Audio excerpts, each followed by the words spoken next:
Welcome to Meeting Success, the podcast for the meetings, events, and entertainment industry. I'm Coach Pete Sackel, business and productivity coach and 30-year event production veteran. And I'm going back to my roots to reconnect with top leaders and entrepreneurs to uncover valuable insights on business and mindset. And no doubt, you'll hear some entertaining stories along the way from a colorful cast of characters. Go out and make others feel important. Every week, you will in fact be meeting success. Now, the stage is set, it's showtime.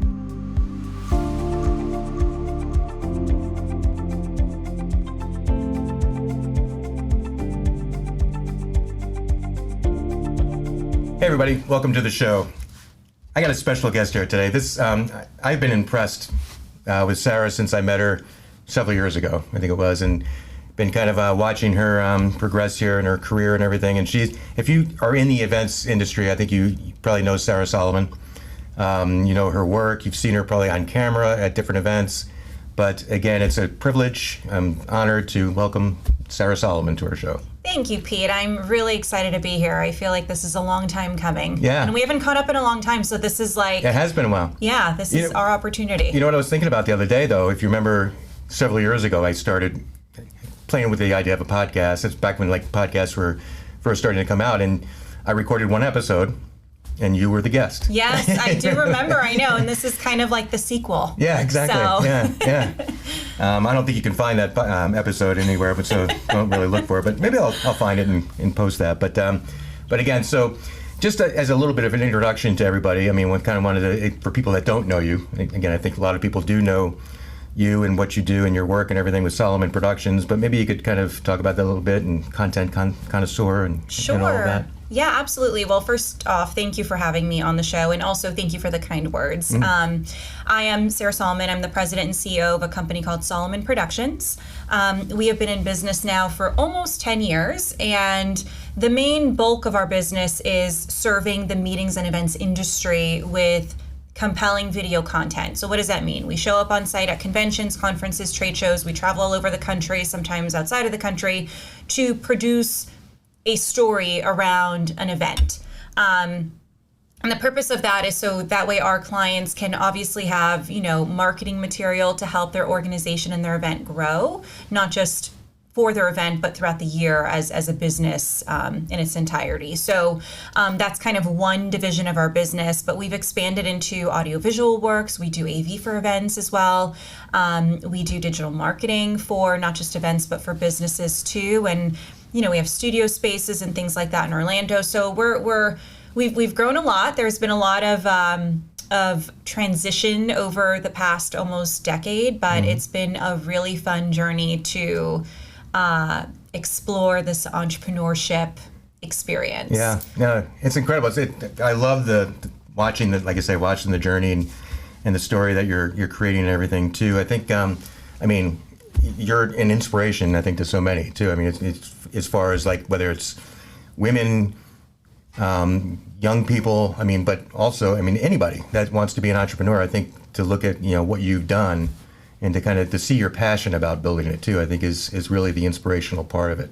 Thank you. Where's that come from? I know that I read something, I think, when you were a kid, you wanted to be a news anchor. And so you always kind of had this interest, I think, in being, maybe in front of camera, and you're natural in front of the camera. But where does that passion come from? Because that's what really is palpable. It is, yeah. And thanks for that question.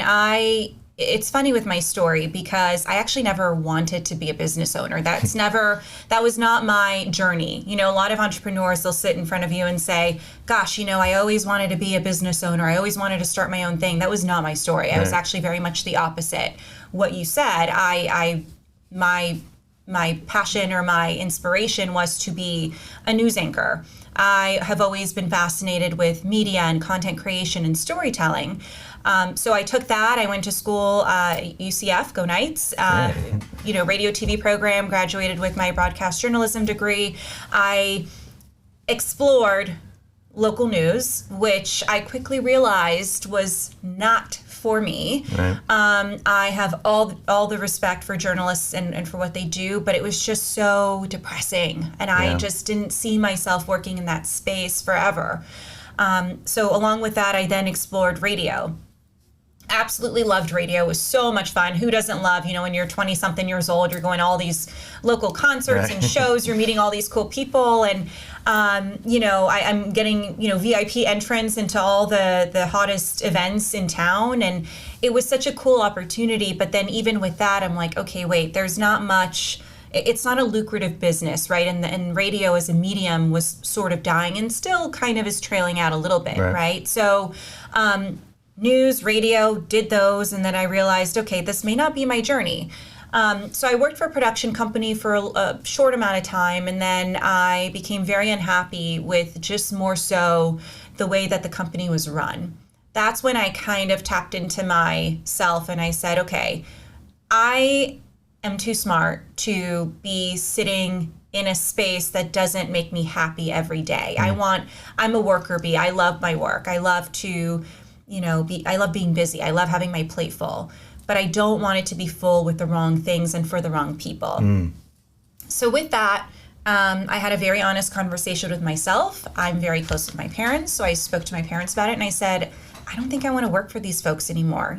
All the best to them, but either I start my own business or I go work for someone else. So my dad is actually a business owner, and of course his first thought was, you should totally start your own business. We'll back you, you do it. And then if all else fails, corporate America is always going to be there. My mom, again, very supportive mother. And she is like, you do whatever you want to do that makes you happy. So with that, I said, okay, you know what? Why don't we just start? I'll put together a little measly website. I'll try to figure out a way to build more authentic relationships and kind of tell people what I do. I ended up with, once I started my website and things like that, I wanted to make sure that I was networking with the local community.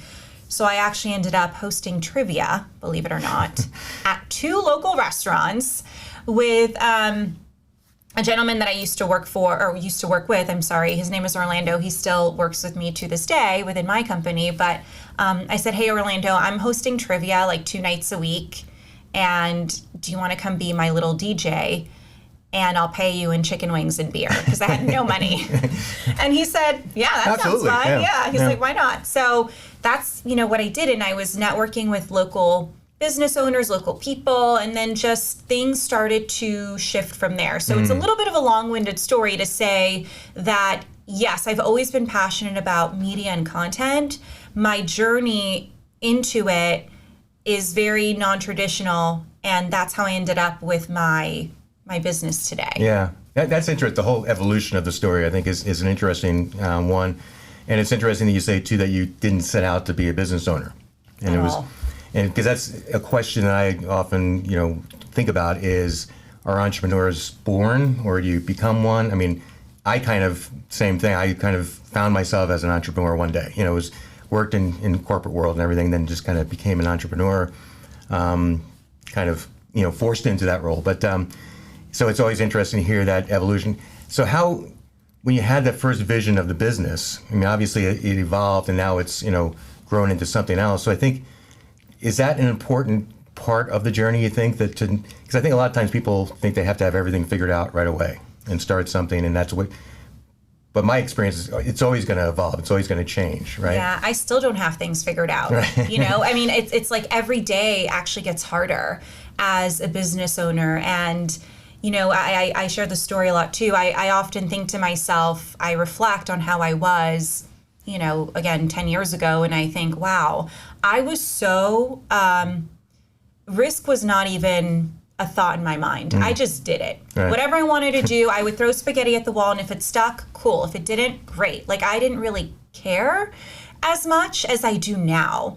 I think when you are a business owner, it becomes harder, and you learn things that you never knew you'd have to learn as your business evolves. So I often feel like, gosh, I was so naive, back then, but I love how naive business owners can be when they're first starting, because that's when you take the most risks. Yeah. That's when you do things, you make decisions that you probably would be more thoughtful around the more your business grows. Right. I don't think that, I think some people are born with the whole like, oh, I'm an entrepreneur in my spirit. Like, this is, I'm always going to work for myself. And then some just are shown that you should probably take this route if you want to, because you are working in an environment where you feel like management could be run a little bit differently, or how you treat your employees could be a little different, or how you work with clients could be a little bit different. And if you feel like there's a way that you can create a better experience, within a company, not just for yourself, but for those around you, right, then that's where maybe that entrepreneurship can spark a little bit, which is more my story, and it sounds like yours too. Yeah. Well, it's interesting too. A couple of guests I've had on now, we talk about entrepreneurship, and both, these guests I'm talking about, they worked at Disney, obviously a very large company, but within that organization, they started divisions, department. I mean, they were very entrepreneurial within that organization. And I think that, that it's important, even as an employee, to have that entrepreneurial mindset. Yeah. Which, Absolutely. Yeah. You have to think, for yourself oftentimes. And, something else that I wanted to share too, I remember having a conversation with my dad, and he's like, well, what are you going to call your company? Like, why don't you just name it like 123 Productions, or, like whatever, something generic. And I'm like, no, I need to name it something that's reflective of me, because I had already established a pretty reputable personal brand with people. Right. And that's how the name became Soliman Productions. Soliman is my last name, because I wanted it to be like, oh wait, is that company affiliated with Sarah? Because if so, then we know that there's a certain level of service and, expectation that we can expect from her and her team. Right. So I think that's, when I think back on even just the name of the business, that was very entrepreneurial of me to begin with. Right. So you learn these weird business owner mindset things about yourself that you never knew you had as you start making decisions for your company. Yeah, it's interesting. It is interesting. Well, you talk about that too, like the brand. So it's the brand of your company, but you're also building your personal brand. So it's very much like, I think of, the first thing that pops in my head is like designers, that are that name. So it could be a huge billion-dollar company, but it's still, it's that person, kind of that origin story of, how you grew that brand and created this company from a vision and all that. So it's always interesting to watch that. For evolve. sure. And personal branding, like that's still something that I hold very true and very close to my heart, because that doesn't go away. In fact, I need to be very intentional and very mindful of how I started as a personal brand and how I continue to evolve in my personal brand, because it very much reflects back into my company. Mm-hmm. So even to the people that I hire, I'm very, very particular about team members that I hire. We have a conversation, and I always tell them, I'm like, my brand matters to me. Mm-hmm. So you could be the best editor, you could be the best videographer, you could be the best producer, writer, storyteller. But if you are not a good person, I can't teach you that. Mm-hmm. If you are not kind with customers and you don't understand that 70% of what we do is customer service and the 30% is production related, this is not going to work. This is not going to be a good fit. Yeah. So, that's part of my personal brand. Yeah, that's awesome. And that's something too, the personal brand, something I work with clients on is the unique selling proposition, or whatever, I call it market dominating position. But it's you have to be very intentional, and like you say, so once you build that, it kind of ties into the culture, and then once you have to be able to define that so that you know who you're hiring, if they're going to fit into that or not. So you got brand and culture kind of come together, right? For sure, yeah. And again, it's like the harder, the bigger your company gets, the harder that becomes, right, because now you're hiring more people, and those people have their own personalities, their own needs, their own strengths and weaknesses. And sometimes their weaknesses are a detriment to your brand. So how do you navigate through all of that, right? Like, how do you maintain the culture that you've built, that you want to keep building, but make sure you have the right people on the bus? That's probably the hardest part. Yeah, and I see that with companies all the time. Like they start, like you say, you grow to a certain point, and everything starts falling apart. And I think because they don't have that strong foundation of really being intentional about that brand, about that culture that they're trying to build. So it's. And I also think their priorities are probably more so financially driven, which is fine. I mean, we're all in business to make money, to make a profit, but that's not my sole goal, right? Like, I can't get to my financial goals with the wrong people. That's just not authentic. That's not what I want to do personally. Right. So I'd rather get to my financial goals and financial goals for the company with the right people, because we'll get there faster, right? And we'll exceed our goals together. So there's just so many layers of business and being an entrepreneur, and like I said, it gets harder every day. That's good. It's always challenging, right? So always. You mentioned authentic. Talk about authenticity for a bit, because you do spend a lot of time in front of a camera. And is there like a different Sarah? Is there a Sarah like on camera different from a Sarah not on camera? No. I am who I am, literally. Like, one of the best compliments I've ever received was from someone that literally grew up with me. We were in middle school together. They've watched my whole career trajectory, me grow up, me go through my college crazy days, and the best compliment I've ever received is, Sarah is always the same. Like, you are the same person that I knew when you were like in 7th grade, just a better version of you, right? Like a more evolved version. I can't express enough how important it is to truly, like, when we say the word authentic, and I feel like that word is tossed around quite a bit in our world today, but not everyone really lives up to that. And I would feel very fraudulent if you get a different version of me right now during this interview versus like when I'm back in my car driving to my office. Like, that doesn't feel right to me. Right. So that authenticity piece, like, you need to feel that in every conversation that we have, whether it's in person, via email, online, whatever it is. So yeah, I'm very much the same, on camera, off camera, and everything in between. And what does it take to do? I mean, like you said, there's people that aren't authentic, and maybe that comes from a weakness or something like that, or something they perceive as a weakness. I mean, how do you stay true to who you are?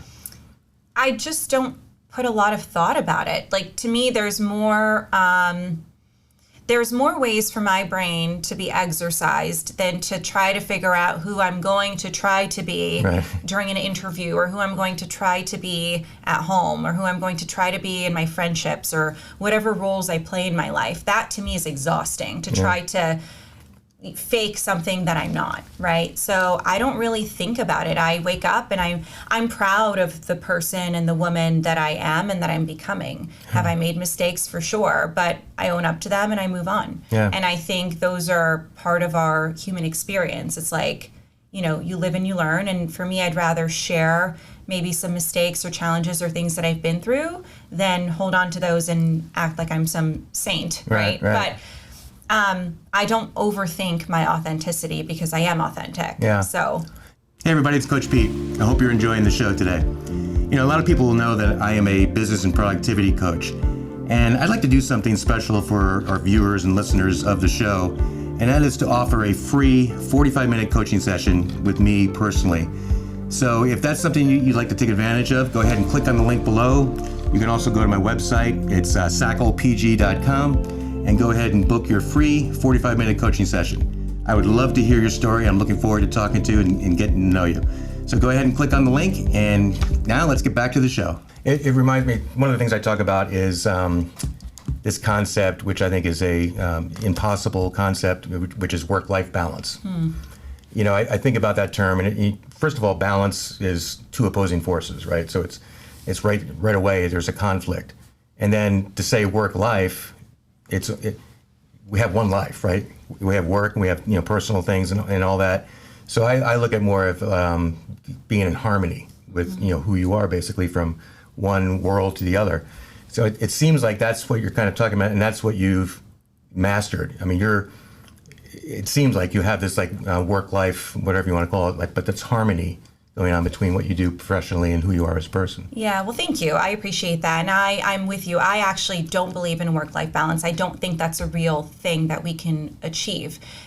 Balance is whatever works for you. Your life looks very different than mine, looks very different than, anyone in this room. So it's what works for me.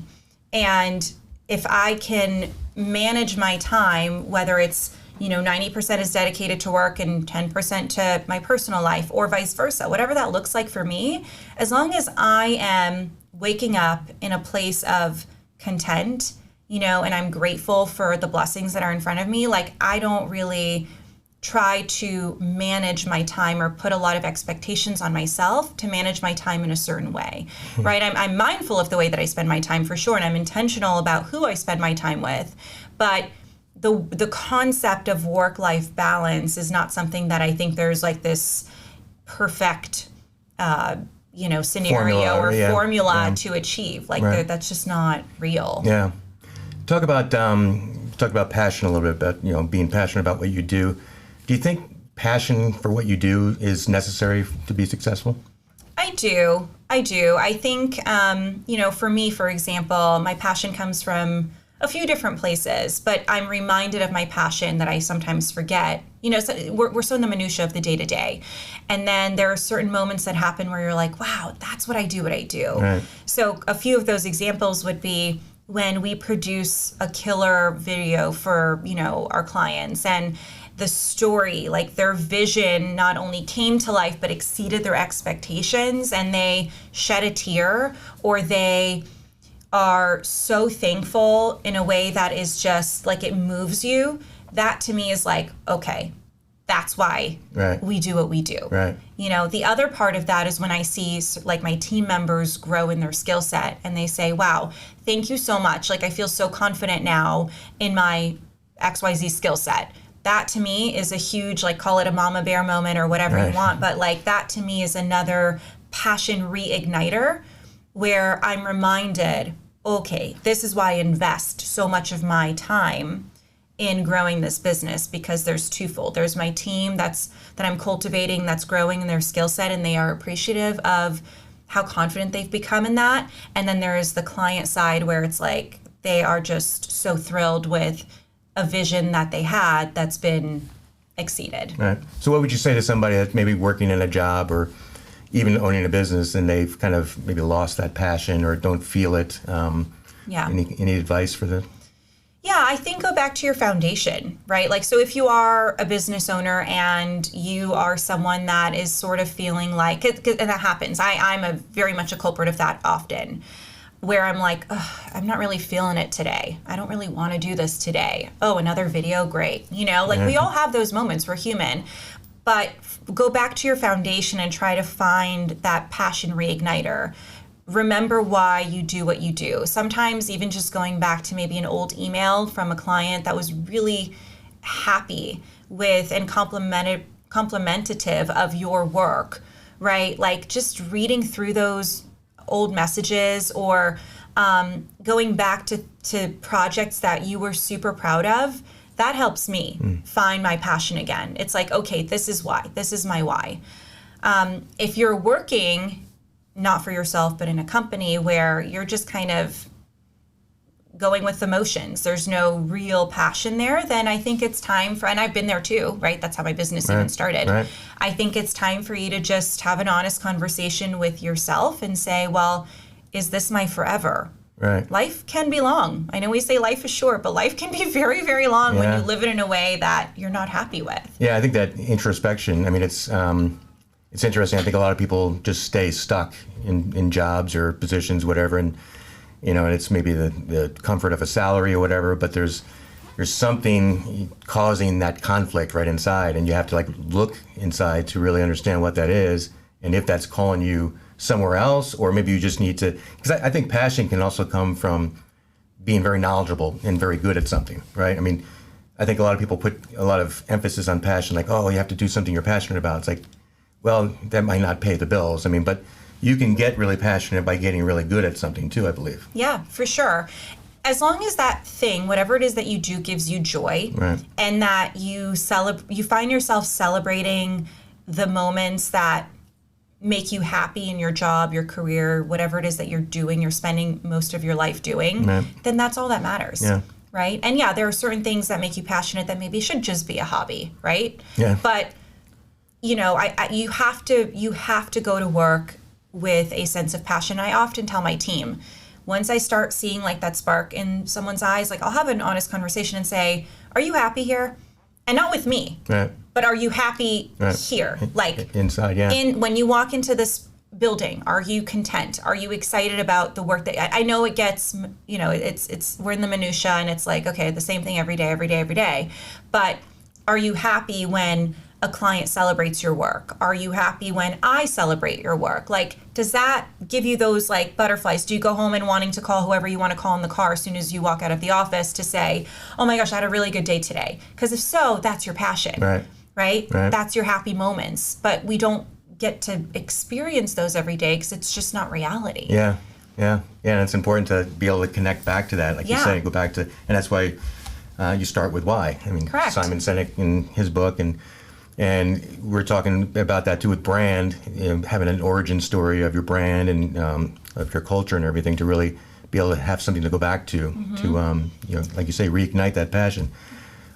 Shifting gears a little bit, you had mentioned before about like what you get passionate about, which is, when you tell a story, a client story, and you see that they become emotional, and you're like, oh yeah, that was a home run. Let's talk about storytelling a little bit. And I know you're a content connoisseur. Content and everything is story. How important is storytelling? When you're trying to get, whether it's a brand trying to get the word out about what they do, just connecting with people. What's the importance of storytelling? Oh, it is so important, Pete. And I think the more we are susceptible to this digital world that we're in, which we are, it's here and it's here to stay, the more important that becomes. The more things like AI start to infiltrate our everyday lives, the more important storytelling becomes. And because nothing connects us more than our human experiences. I'm a true believer in that. And storytelling is simply just pulling your human experience out and sharing it with the world in a certain way, whether it's through writing, through filmmaking, through video, through whatever it is, right? Like that is your story being told. And that to me is the best way we can all learn from one another, is through our own human experiences. So it is incredibly important. And even when I speak to our event organizers, right? Like in their minds, they've got certain goals that they need to meet. And I get that, but don't let the story get lost in all of your checked boxes that you have to meet, because that is what's going to drive your business further and faster. Right. When you can connect the dots for people through what your story is in a compelling way, you're going to captivate that audience. You're going to captivate a new audience that you never knew existed to be part of your organization, to attend your event, to be part of whatever it is that you're building.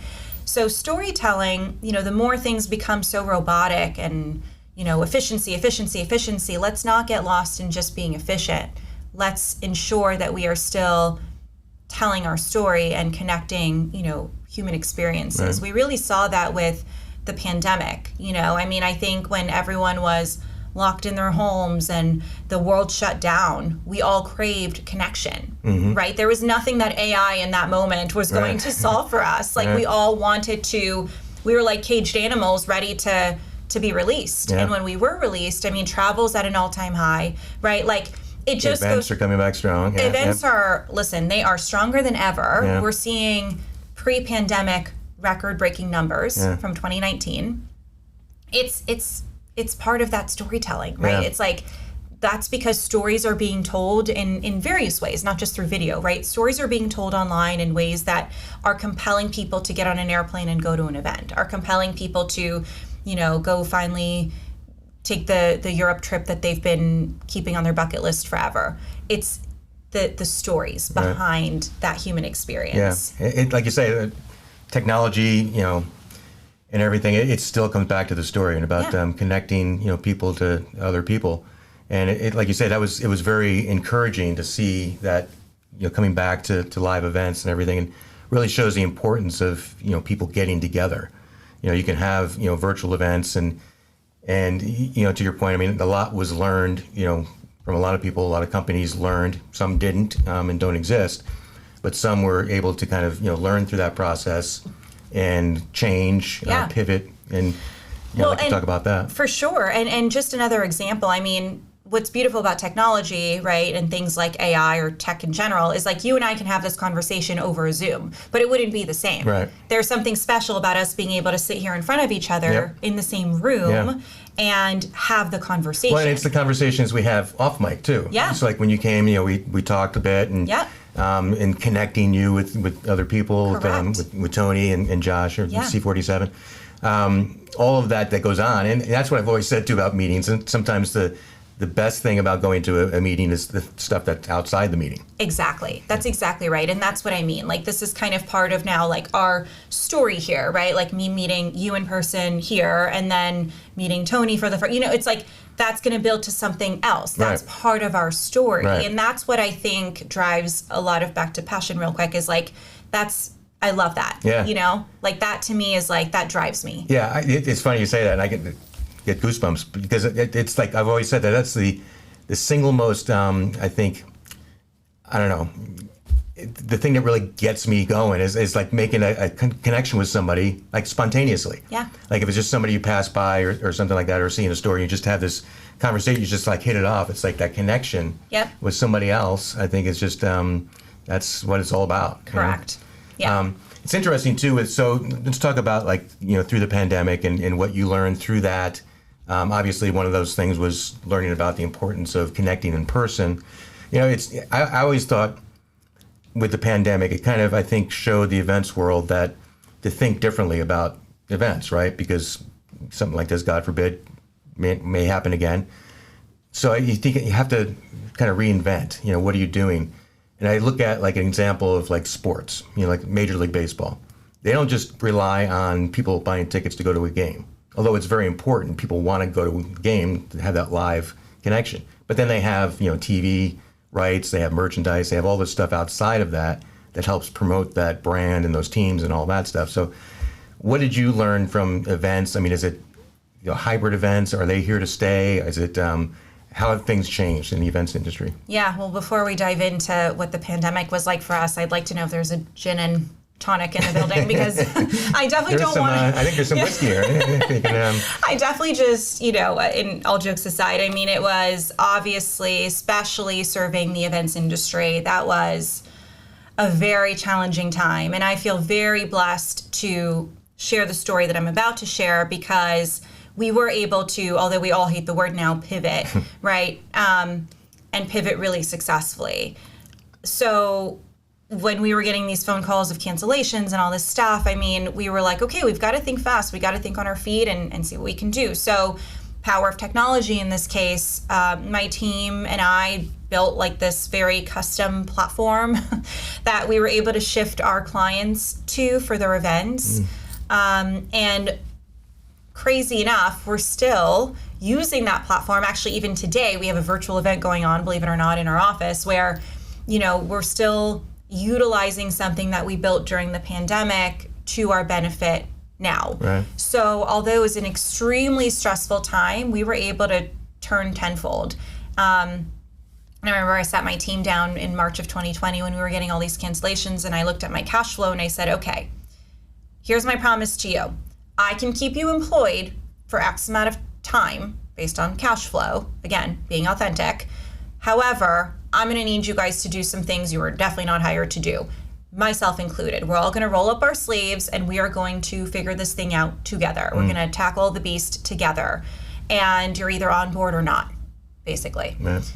That's the only choice we have. It's very black and white. There is no gray.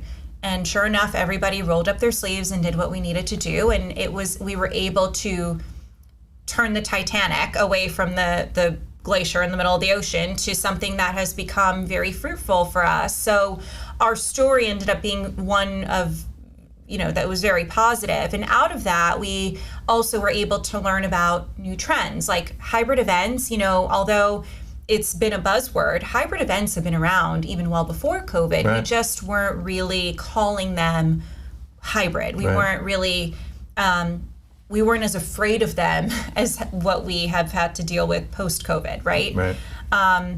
So we're seeing definitely folks still embrace the hybrid opportunity because there is an opportunity for more income for events Right. to generate through hybrid. You're reaching not only your in-person audience, but you are also reaching out to an audience that you've never maybe met before Right. Yeah, it's internationally. additional connections. Yeah.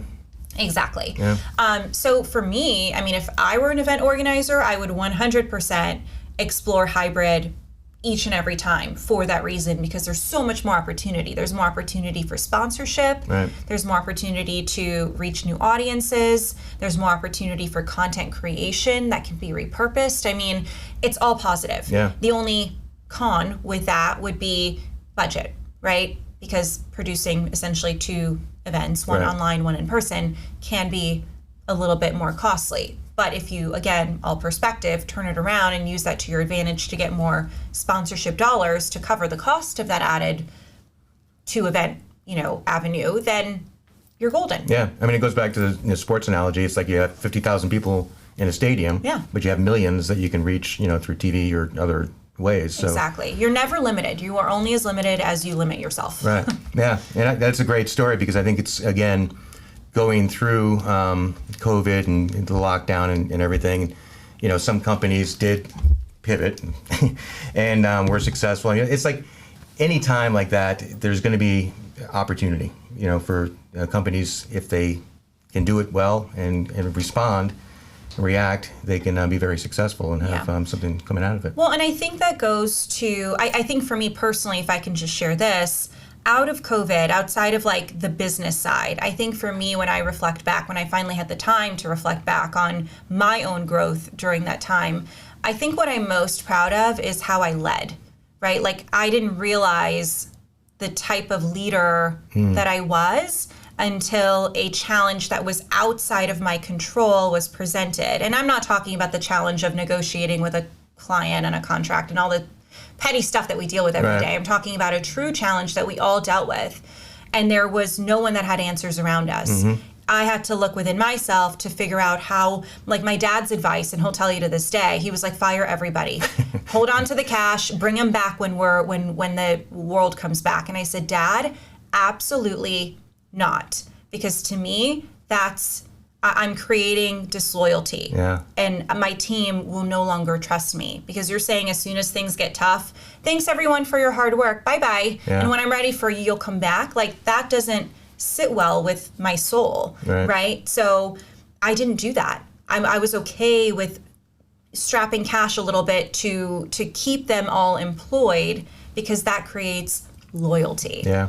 So for me personally, I feel like I learned the type of leader that I am, and I was really proud of the decisions that I was making, right? Yeah. And I think sometimes as business owners, we don't take the time to celebrate what we are doing right. Right. We get so hard on ourselves on what we're doing wrong all the time. And what you've learned, too. What you've learned. I mean, it's all a process, and it's incredible. That's a great story, and it's like that's a sign of real leadership. I love that that dedication to just keeping that loyalty and everything. And it's interesting when you go through. I mean, if that didn't happen, you wouldn't have learned that about yourself. You probably wouldn't have had the same level of loyalty you have now from your employees. Yeah. So I think it's an important lesson that adversity is really what helps you grow. I mean, you have to have adversity to grow. There's no growth without it. So I think that's an incredible story for anybody, for any business owner or anybody in leadership or whatever. That's really cool. What we talked about this a little bit before we came on, but you're inspirational. I mean, to anybody that wants to be in business or do anything. But and I truly, I mean, I've been impressed, with you since the day I met you. I could tell you were sharp, you're a business person, great on camera. I mean, everything all like together. And I think that especially maybe an inspiration for women in the meetings and events industry, which has typically been a male-dominated industry, especially in production.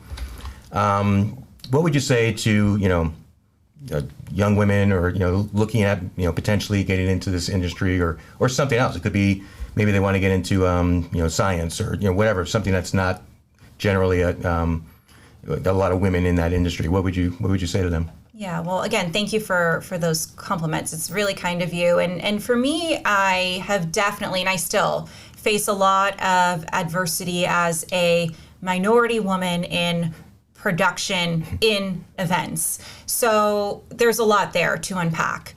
And for me, I never, call it maybe the way I was raised, whatever, I don't know. But I never looked at me being a female as something that should deter me from pursuing any goal that I had. I mean, if I want to go be an engineer, I will go be an engineer, and I'll just be the best damn engineer I can be. So I never necessarily viewed, I don't look at myself in the mirror when I'm getting ready for work and think, okay, I'm a girl, I've got to do this differently, whatever. I just operate the way I operate. I never change the way I dress. I've gotten comments about, well, maybe, when you go to meetings, you should be in a full business suit. Well, no, if I don't want to wear a suit that day, I don't know that I need to, right? I am who I am. Back to authenticity. Back to authenticity. So I think the way I've built my company is just Sarah is Sarah. She is who she is. And I've never allowed my gender to be something that has held me back. In fact, I use it to my advantage. And I do things like this to talk about it, to say, look, I love that I may be one of the only women to own a company, a production company, in the events industry. I'm okay with that. I think that's really freaking cool. Yeah. And I hope that's a legacy for me when I'm long gone. And I hope that other women that want to start something that happens to be predominantly male dominated, to not look at themselves and say, well, I don't know that I can hang with the guys. You can totally hang with the guys. Yeah.